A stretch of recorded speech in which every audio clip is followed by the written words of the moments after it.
All rise. We will be.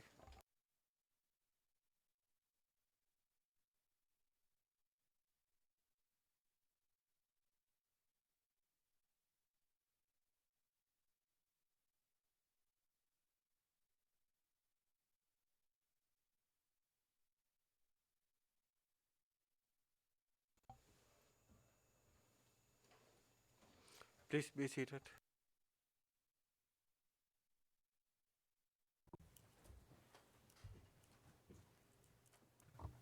During the break, I had the registrar confirm the amount of time to be quote-unquote repaid to the Simatović team, and that's 4 minutes. So we'll tack on 4 minutes at the end of today's hearing. Hvala, časni sude. Thank you, Your Honor.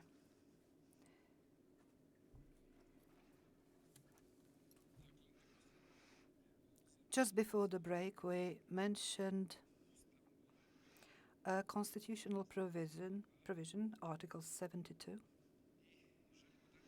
And we would like to go on by saying that this norm can only be understood as an obligation on the part of the state organs of the Republic of Serbia to carry out activities in order to contribute to the implementation of the goal which is set out by the norm, and that is the protection of identity of Serbs outside of the territory of Serbia.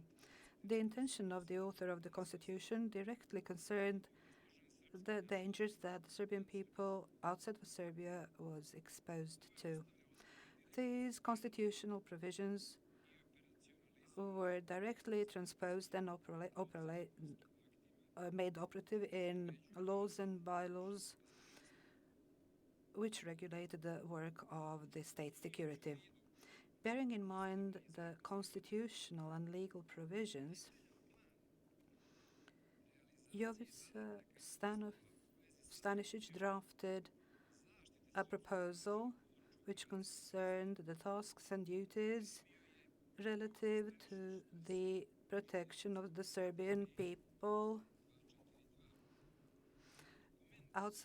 in the territory of Croatia and Bosnia. This is P242. The document was drafted in keeping with the constitutional obligations relative to the protection of the Serbian population outside of the Republic of Serbia, and in this document, more specifically in Croatia and Bosnia. Stanišić's proposal was to set up an intelligence administration and to recruit the appropriate staff which will be engaged in the threatened area. The next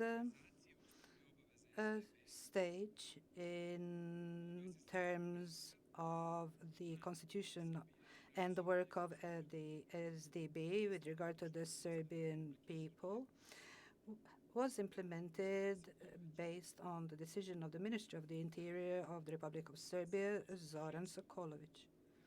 On 28 June 1991, Sokolović made a decision on the implementation of the Operation Spider. Based on that decision, the SDB was to organize and carry out the operation in order to reveal and thwart any intelligence, terrorist, and other counter-constitutional activity targeting Serbs residing outside Serbia.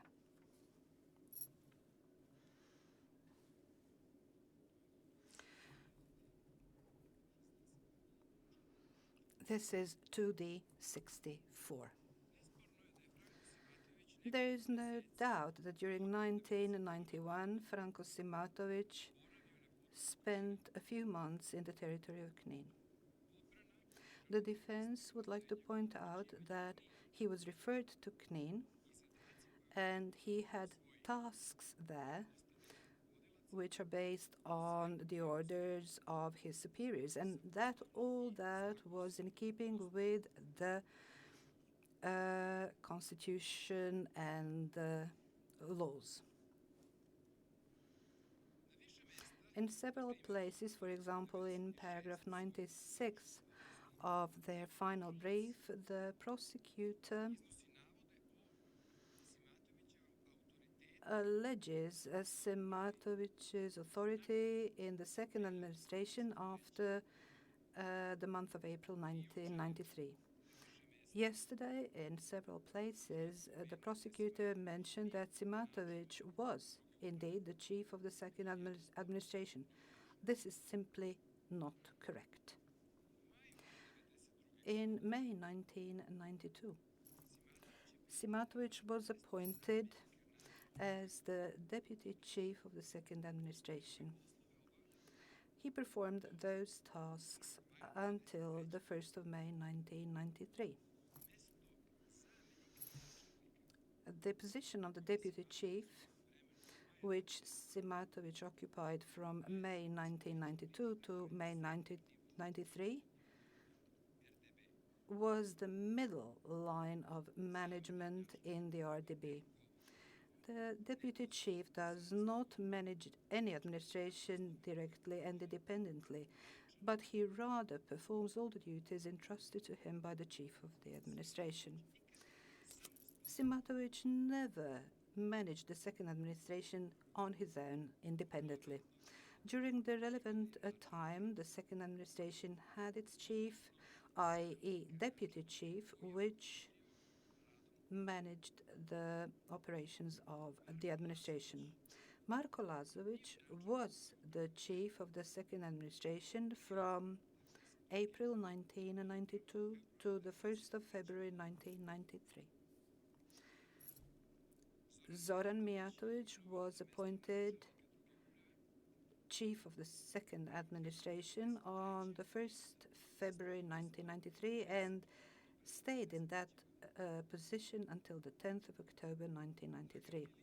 Dragan Filipović, on that same day, the 10th of October 1993, was appointed the deputy chief of the second administration and remained in that position until 1996. Simatović's authorities as the deputy chief at the time when he performed those duties were limited by the fact that while he was the deputy chief, the second administration had a chief of that administration. At that time, Simatović directly reported to the chief of the second administration, carried out his orders and instructions. When Mijatović left, he was replaced by Dragan Filipović as the deputy chief. So when Mijatović left, the position of the chief of the second administration was vacant. The deputy chief of the administration directly and independently manages the administration when the chief of the administration is absent or unable to perform his duties. After the 1st of October 1993, in that sense, Dragan Filipović was in charge of the second administration. Since the chief of the administration was not appointed, the deputy chief took over all the authorities and manages the administration. In case that an organization unit in the RDB does not have a head or chief, in that case, the deputy chief has the same rights as the chief. The issue of Simatović's position caused a lot of debate during this trial, perhaps because the prosecutor in the indictment and in the pre-trial brief nowhere mentions that Simatović was indeed the chief of the second administration. The prosecution case evolved over the past 18 years in many aspects and departed significantly from the content of the indictment. The prosecutor's case changed as the prosecutor teams changed. And the case relied less and less on the indictment and more on artificial constructs, which were supposed to convince the trial chamber of the guilt of the accused. One of such artificial constructs was the claim that Simatović was the chief of the second administration at the time when that administration had its chief, i.e., the deputy chief, who managed its activities in keeping with the bylaws governing its operations. The central topic of the prosecution case is Golubić. The main camp, which in the prosecutor's interpretation represents the central breeding ground of all the evil that happened in the territory of the former Yugoslavia. In the prosecutor's vision of the facts, in the prosecutor's interpretation of history, there is nothing before and nothing more important than Golubić. In the prosecutor's simplified version of the breakup of Yugoslavia, so in that simplified version of history, that breakup starts in Golubić. That was the place where young Serbs from Croatia were indoctrinated, according to the prosecutor, and where they were brainwashed. And having had their brains washed in Golubić, they started believing that their Serbian and national interest was above everything else, according to the prosecutor. That was where they were trained to become special elite forces. That is the version of history in paragraph 270. That's the prosecutor's version of history. Having been indoctrinated in Golubić, the trainees would go back to the places where they had come from in order to persecute their neighbors of other nationalities, according to the prosecutor's paragraph 273.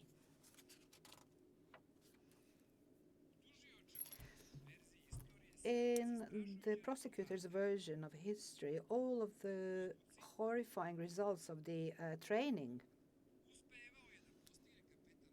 were achieved by Captain Dragan in the space of only 2 weeks, and that was the duration of the training. All of the consequences of the training would happen regardless of the fact that nobody ever before this trial chamber testified that trainees in Golubić were either trained or incited to commit crimes. The mystification of Golubić is the central point of the illusion that the prosecutor tries to build in this case.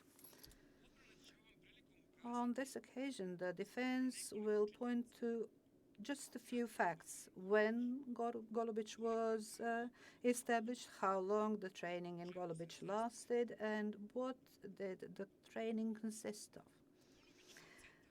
Golubić was not set up in April 1991 as a training center, nor was his setting up the result of a coordination between Martić on the one hand and the accused on the other. As early as 17 August 1990, Golubić was the place where weapons were distributed after having been taken over from the police station in Knin. All the facilities in the center in Golubić were reconstructed in February 1991. At the beginning of 1991, Martić gathered individuals who would become a special police unit. Martić was the first commander of that unit, and that unit was then taken over from him by Dragan Karma. This is 2D 359. The special unit of the KNIN MUP in Golubic was stationed there even before April 1991. At that same time, Karna was the commander of the unit and the commander of the Golubic Center. The special unit of the KNIN SUP in Golubic was stationed there before April 1991, which means before Captain Dragan arrived in KNIN. This is evident from 2D12. As far as the training is concerned, Golubic was a place where elementary infantry training was carried out of the same kind that was carried out in the JNA. Everybody who ever served in the JNA, and that was the majority of the male population of the then Yugoslavia, underwent the same training as was carried out in Golubic. The 2 weeks that people spent in Golubic was dedicated to the regular infantry training, like in the army, cleaning weapons, target practice, and similar things.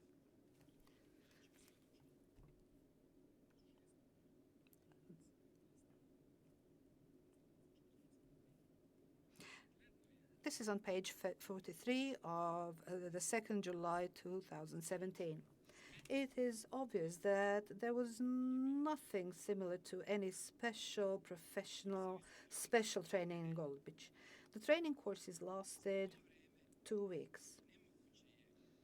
It is impossible to organize any specialist training, save for the basic infantry training in only 2 weeks. There is no evidence that the basic training served to train anybody or to incite anybody to commit any crime against anybody.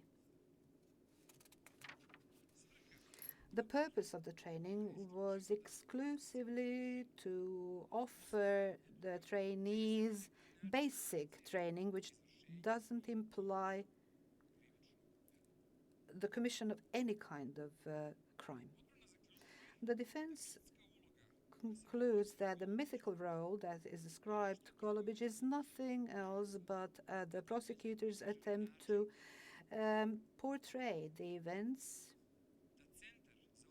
in the following way: as a training center that exists in any military or police unit in any country in the world, to portray Golubic as the breeding ground of evil, as something that is forbidden and results in the suffering of people. Unfortunately, people did suffer. In many places in the former Yugoslavia, including the places which are mentioned in the indictment. But those places do not have anything to do with Golubic and even less with Franco Simatović.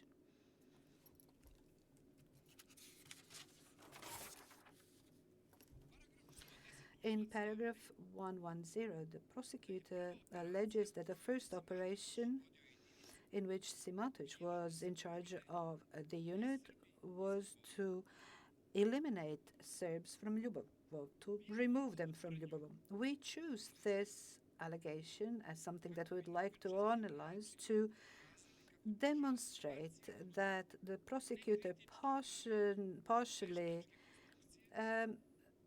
makes artificial constructs, which in the case of Ljubovo become really grotesque. The trainees of Golubic participated in a combat action, and the purpose of that action was to demonstrate that the training was successful. The operation was carried out against a Croatian police station of 5 or 6 people, which was located in Ljubovo in a sparsely populated forested area. As soon as the shooting started, the Croatian police withdrew. There were no casualties. There was no material damage. For the prosecutor, this operation is a proof of Simatovic's command in an operation of ethnic cleansing.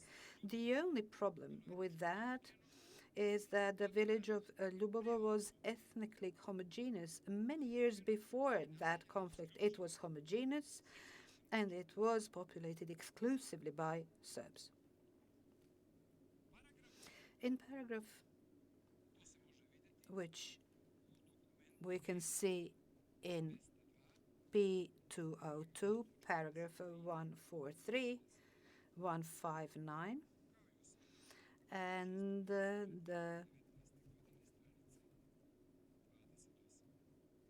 testimony of 26 November 2019, page 28. In paragraph 350, the prosecutor alleges that Simatović was in command of the unit during the attack on Lovinac in August 1991. In paragraph 352, the prosecutor alleges that Simatović returned, and then again in September 1991, he was in charge of another attack on Lovinac. The example of Lovinac is a remarkable example of an impossible mission that our defense faces. In the preceding, lasting 18 years, the prosecutor discarded the indictment long ago, but also his own arguments from the first trial. The whole matter escalated on the subject of Lovinac. Lovinac is not mentioned in the indictment. Lovinac is not mentioned in the prosecutor's pre-trial brief before the ICTY. One attack on Lovinac appears in the prosecutor's pre-trial brief in pre-trial paragraphs 99 and 110 of the pre-trial brief of 2016. And that attack allegedly happened in August 1991. However, in the prosecutor's final trial brief, we don't see just one attack on Lovinac. Now we have 2 attacks on Lovinac, and both attacks were commanded by Simatović. Besides the impossible situation and the fact that the defense actually doesn't know what we have to defend the accused from, the important fact is that Simatović neither plans nor commands or any attack on Lovinac at any time. In the immediate vicinity of Lovinac, there was a huge JNA warehouse in Sveti Rok. For several months, that warehouse was blocked by the Croatian forces from Lovinac. The JNA was forced to block the warehouse, and on the 27th of September 1991, units of the Knin Corps, headed by Colonel Trbović, did lift the blockade of the warehouse. This is 2D355. On 26 September 1991, General Mladić received a report on the situation in Lovinac. He noted the words of Colonel Trbović, who was in charge of the operation, and notes that Trbović took Lovinac and that Lovinac was a city of ghosts. This is P2886, page 84. There is no reference to Simatović or an armored train. Mladić noted everything, so it is very unlikely that he would have omitted noting that Simatović was in charge and that he took populated areas populated places in the areas where the units of the Knin Corps were deployed. The real and only problem with Lovinac was actually the JNA warehouse, which was blocked and which was in the vicinity and which was blocked from the direction of that village. The JNA decided to lift the blockade of the warehouse, and as a result of that operation, the population of Lovinac left. It was a planned operation, and the command of the Knin Corps was in charge of that. And this is evidenced by the notes made by Mladić. Simatović did not participate either in the first or the second attack on Lovinac, and the details are elaborated in the defense final brief. In paragraph 572, the prosecutor alleges that JCE members at the beginning of 1993 embarked on implementing the third strategic goal of Serbs in Bosnia, i.e. to establish ethnically clean territories in eastern Bosnia. According to the prosecutor's version of the event, a unit of the Serbian DB played a key role in that. However, the prosecutor's understanding of the event, in this case, again, completely at odds with what was going on the ground. The developments in Podrinje in 1993 did start with the setting up of the ethnically cleansed territory in the municipalities of Srebrenica, Skelan, and Bratunac. Towards the end of 1992, in the territory of eastern Bosnia, a very strong offensive by Muslim forces started, and the Muslim forces in December 1992 carried out an all-out attack on the territories of Kravica, Glogova, and the municipality of Bratunac. This is 2D172. And on that occasion, 9 Serbian villages were devastated and 49 people were killed. Some other areas under the Serb control in the municipalities of Bratunac, Skelan, Rudo, and Visegrad were also attacked. This is 1D109. The Muslim offensive was the result of the weakness of the VRS in that area. This is P2935, page 145. This was by no means the realization of the third strategic goal, as the prosecutor alleges. The forces which had initiative and which carried out offensive operations were the forces under the command of Nasser Oric from the direction of Srebrenica, which advanced eastward towards the Drina and the border with the Republic of Serbia. Before the attack on Skelani on the 16th of January 1993, 20 Serbian villages had been attacked before the Muslim forces reached the sector of Skelani. All of those villages were completely destroyed. The population was expelled across the bridge into the Bajina Bašta sector. 20,000 Serbian inhabitants of Podrinje were expelled by the Muslim forces before the attack on Skelani. The fall of Serbian villages in Podrinje, the expulsion of 20,000 people from their homes during the Muslim offensive, had a very adverse effect on the security situation in the Republic of Serbia. This is P2935, page 147. The international forces of UNPROFOR were eyewitnesses of the offensive in Podrinje in late 1992 and early 1993.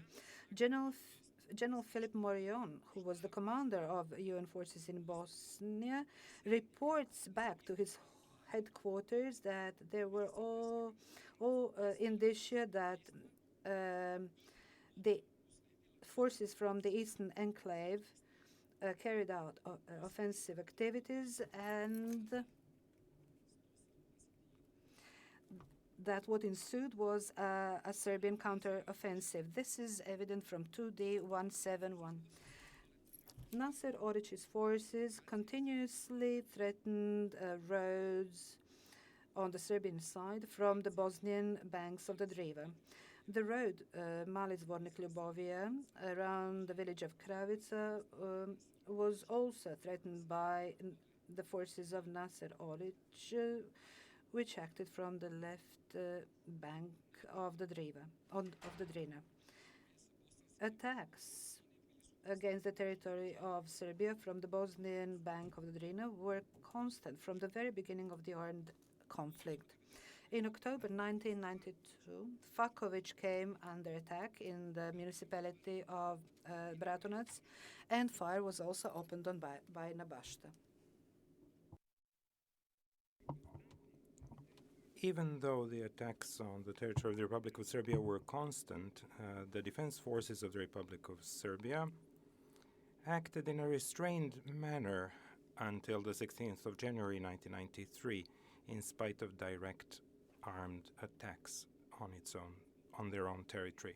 The Muslim offensive in Podrinje culminates on the 16th of January 1993. On that day, the Muslim forces from the direction of Srebrenica, advancing eastwards, reached the border of the Republic of Serbia by their attack on Skelani from the left bank of Drina in Bosnia and the attack on Bajina Bašta from the right bank of the Drina River in Serbia. The Skelani population fled in panic across the bridge into Serbia.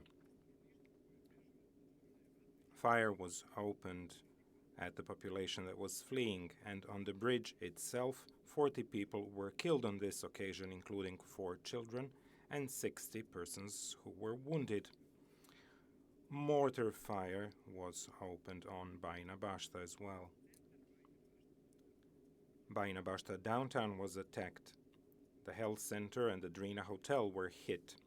The Bajina Bašta population also began to flee towards Užice and the outlying villages located behind Bajina Bašta. Even though attacks occurred even before the 16th of January 1993, the attack on Bajina Bašta on that day represented a direct armed attack of forces of a neighboring country directed at the territory of the Republic of Serbia. So the prosecution ignores the chronology. The prosecution disregards the reports of representatives of international forces. The prosecution disregards the reasons and goals of the counteroffensive that followed in the area in their attempt to find some basis for their assertion that the alleged members of a joint criminal enterprise planned and carried out operations in Podrinje in order to achieve their joint criminal goal. Finally, the Srebrenica, Skelani, and Bratunac municipalities are not designated as locations of crimes contained in the indictment.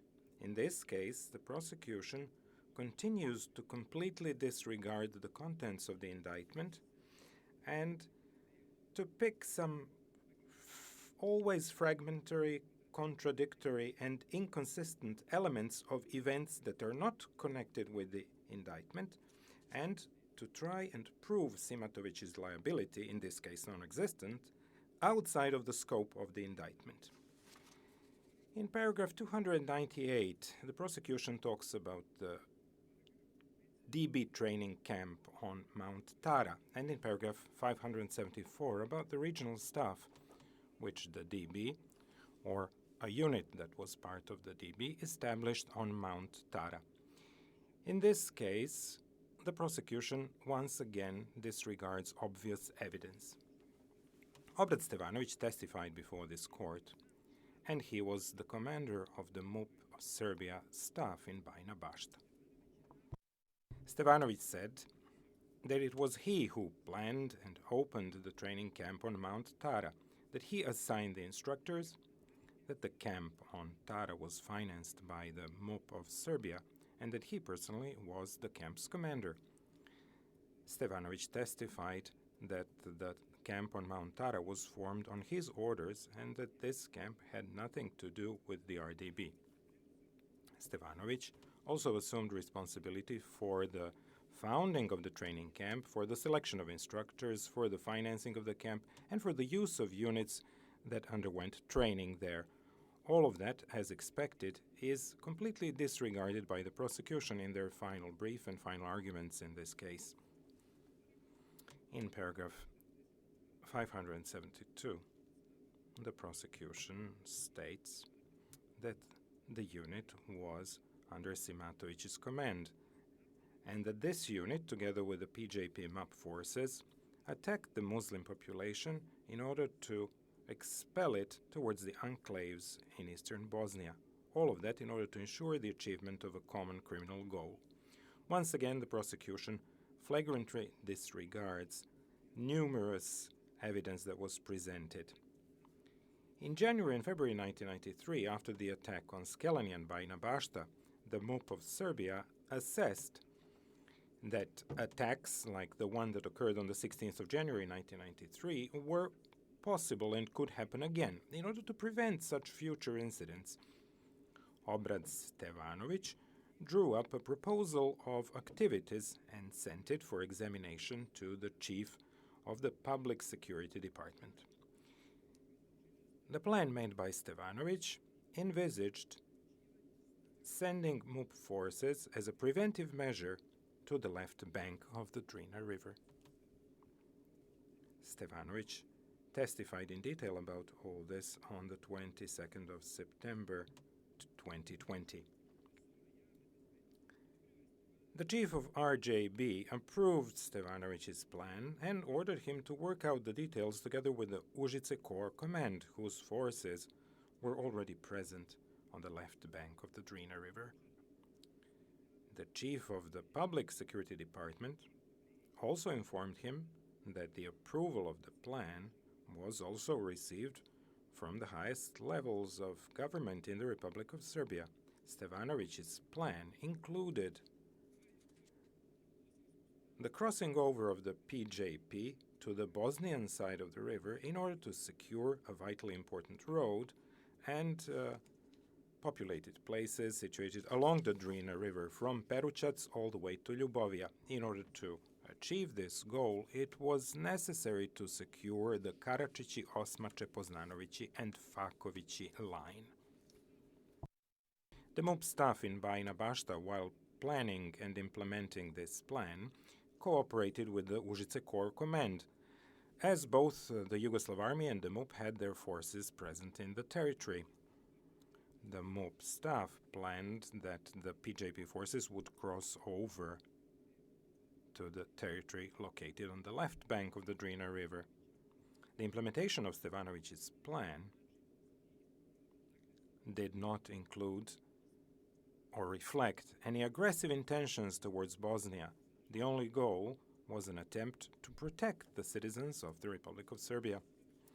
Stevanović agreed with Ojdanić that in the zone of responsibility of each of the 3 VJ brigades that had fought on the left bank, 1 PJP company would be engaged.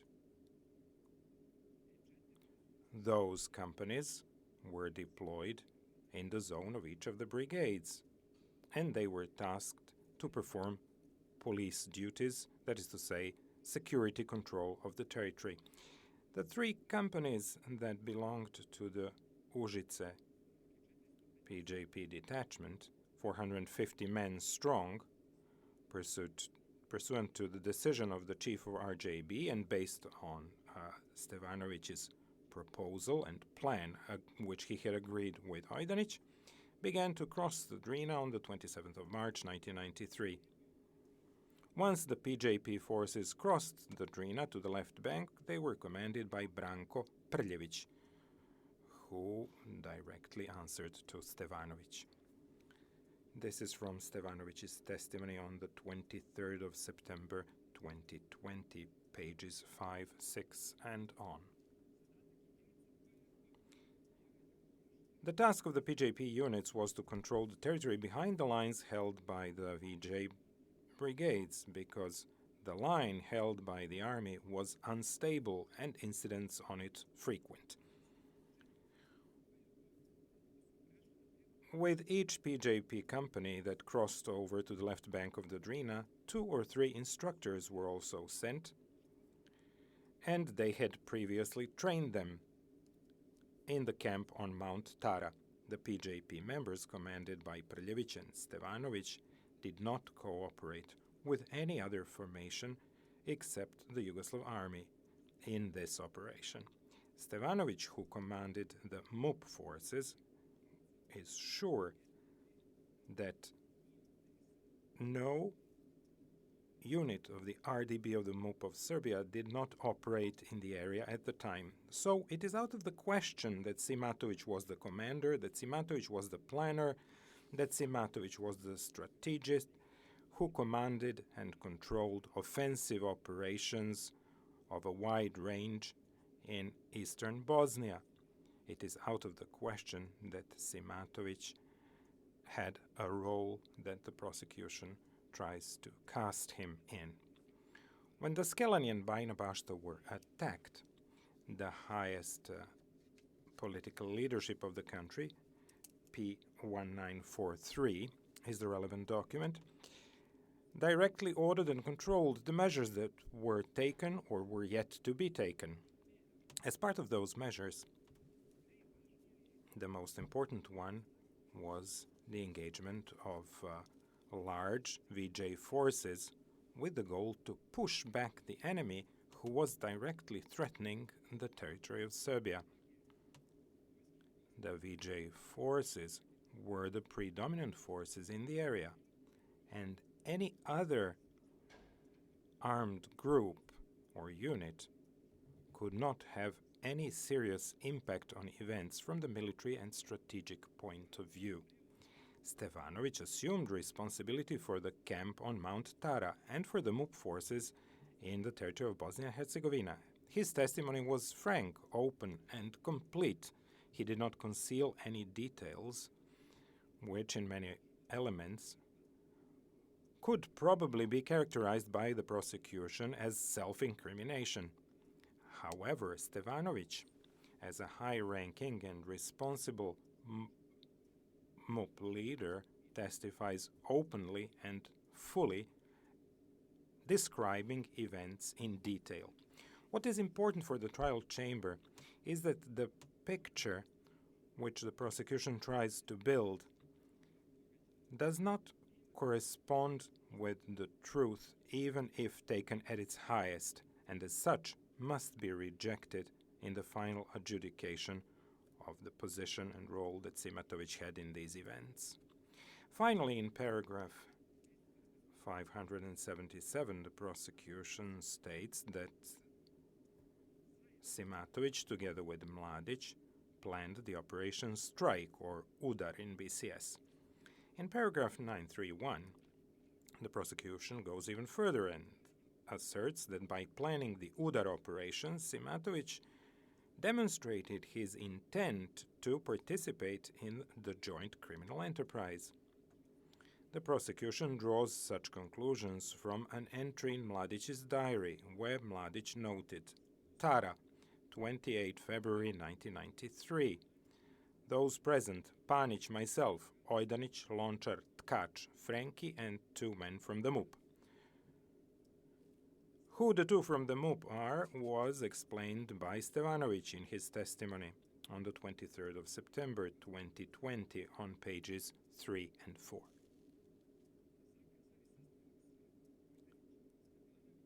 Stevanović went to the scheduled meeting with Ojdanić together with Simatović and Prljević, the commander of the PJP detachment in Užice.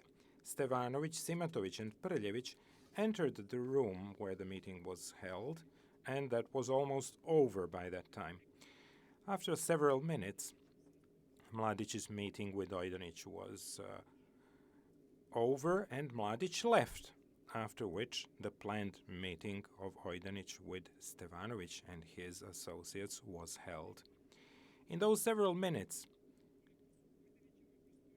that Stevanović, Simatović, and Prljević were in Ojdanić's meeting room before Mladić left, Stevanović is quite certain that no one mentioned an operation called strike or udar.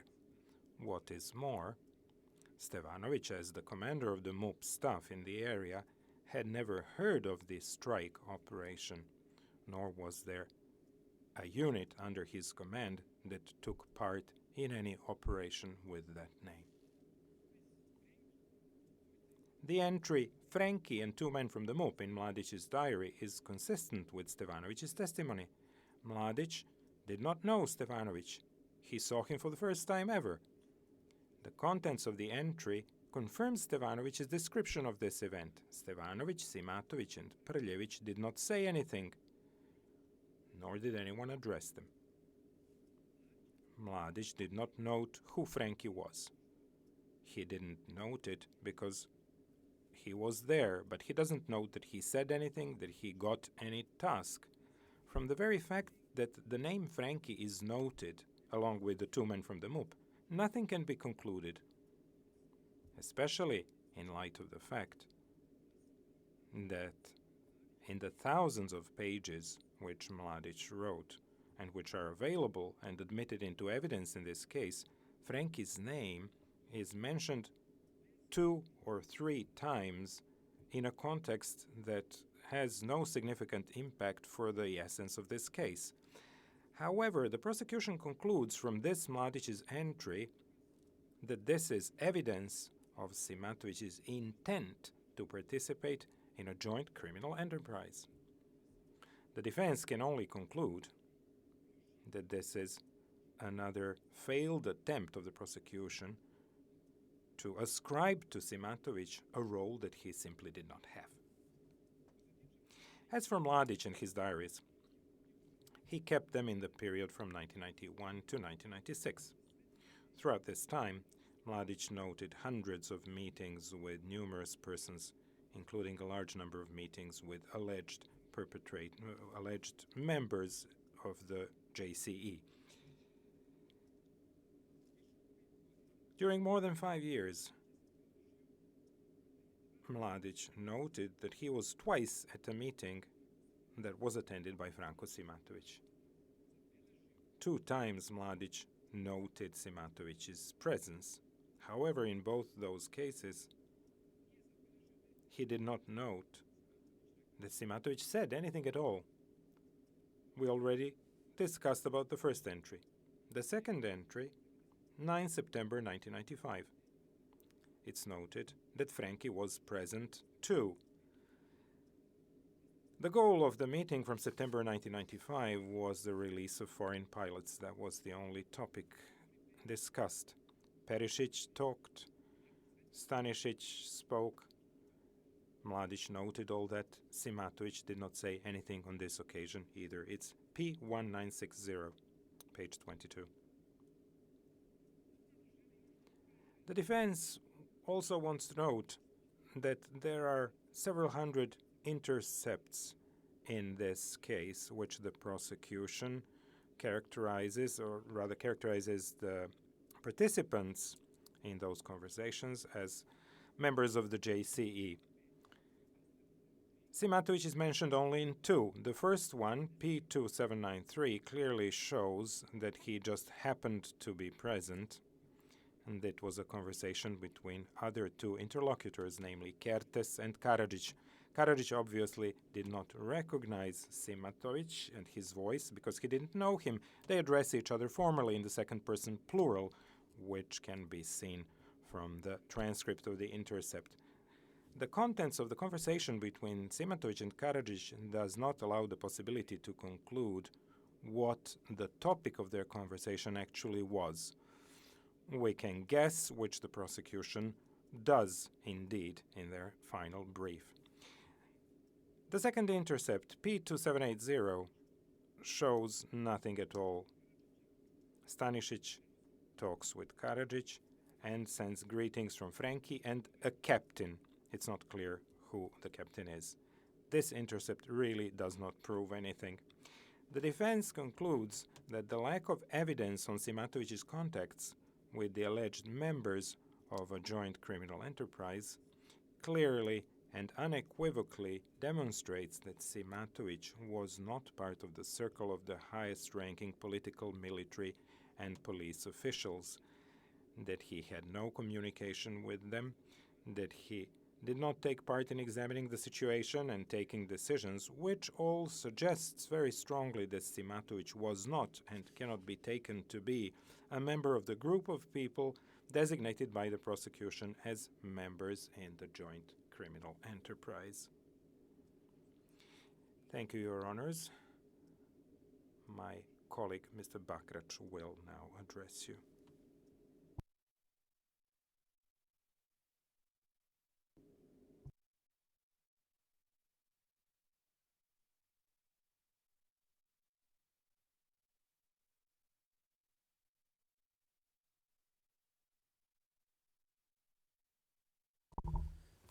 Hvala. Thank you. Tužilac je ceo svoj aneks. The prosecution devotes the whole Annex B attached to their final trial brief to the speech which Simatović read out. And let me repeat, intentionally read out at the ceremony in Kula in 1997. Even though the presented evidence is in discrepancy with the contents of the speech, which was read out by Mr. Simatović, the prosecution relies on the speech as the key evidence in the case, even though the said speech was read out under specific circumstances and with special reasons about which we'll now talk. What is more, in yesterday's final arguments, the prosecution perfidiously treated parts of the speech as Simatovic's self-incriminating testimony.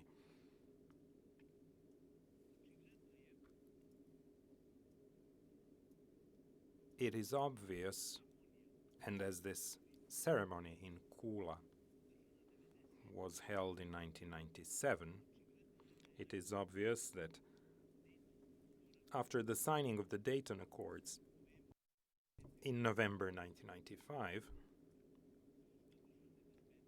the State Security Service had special reasons to present its role in the conflicts in the former Yugoslavia in a different light to President Milosevic.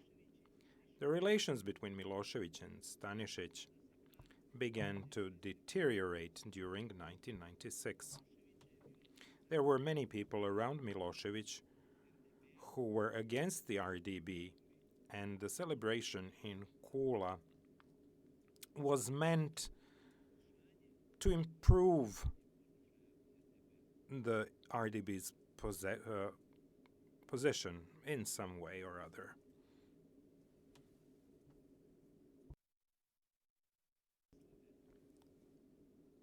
The goal of the Kula celebration was for the RDB to show to Milosevic that it had a modern center and a modern anti-terrorist unit. There are numerous pieces of evidence which show that what is noted in this speech is incorrect and that the DB's role is exaggerated. U govoru To give an example, 26 locations are mentioned in the speech. The supposed training camps run by the DB. In this case, we had a chance to learn only about a couple of locations at which training centers were supposedly established.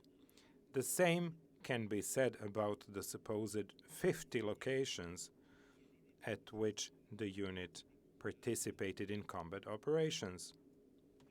And the same goes for the supposed 5,000 members who were engaged in combat.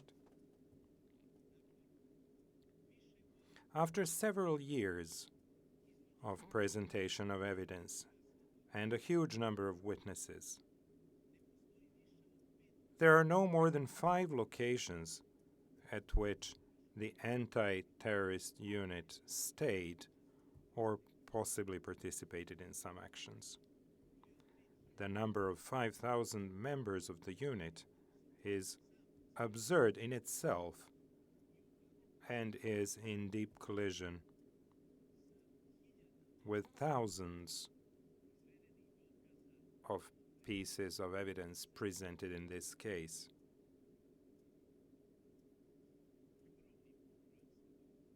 And the testimony of a huge number of witnesses. A striking example of exaggeration are the claims about the so-called air squadron, about which the prosecution witness Milovanović said that they are absolutely incorrect. Witness Miroslav Lučić, who was a helicopter unit pilot,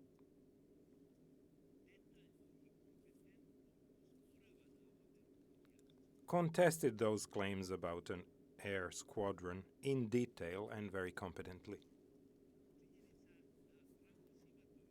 The fact that Franko Simatović, while reading the speech, uses the words "we have" does not mean by itself or in itself that he directly or in any way whatsoever participated directly or indirectly from the very beginning in all the noted and alleged activities of the service. If anyone else had read out the speech at the ceremony in Kula, would have had to use the very same expression, "we have done this or that." It is important to note that Simatović, according to the testimony of witnesses who testified here, had not personally written the speech that he read out on that occasion. We heard a testimony that Stanišić asked Vlada Dragičević to manage the celebration. Dragičević was in charge of it, and the list of names of those who were given awards he received from Milorad Ulemek Legija, who was at the moment the commander of the unit. The speech read out at the celebration in Kula by Franko Simatović, according to assertions of witnesses, was written by Vlada Dragičević, who since October 1992 had been the Chief of Administration for International Cooperation, and at the time of the Kula celebration he was Assistant Chief of the RDB.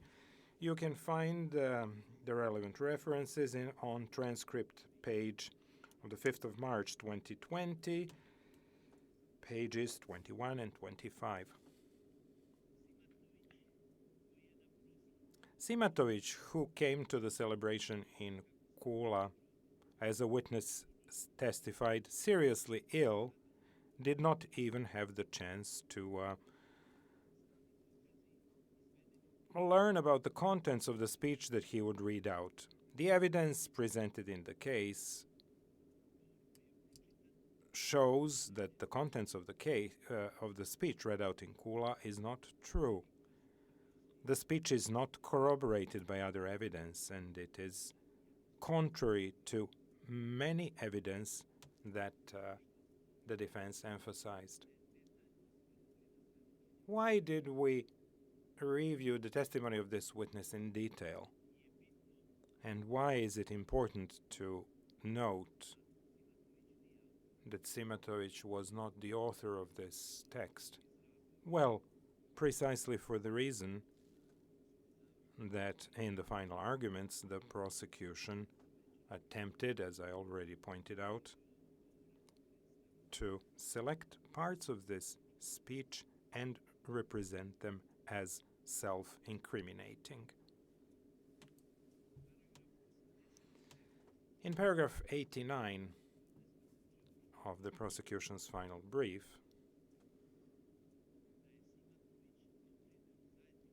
they assert that Simatović contributed to the joint criminal purpose by using associates, operatives, and DB units who were allegedly in Simatović's power or under his authority. Among those associates, the prosecution singles out Captain Dragan, Rade Kostić, Ilija Kojić, Branko Popović, that is to say Marko Pavlović, the unit of the Serbian DB, as well as its satellite units, the SDG and the Scorpions. According to the prosecution, through these units and individuals, Simatović allegedly took part in arming, training, financing, and deploying.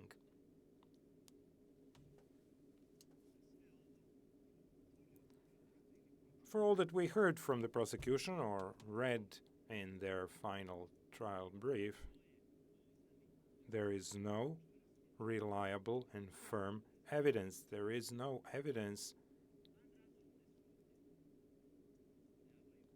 that are beyond reasonable doubt.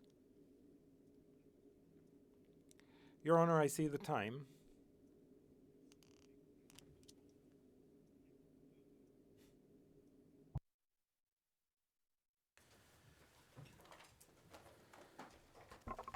All right, buyur Ulu Bey.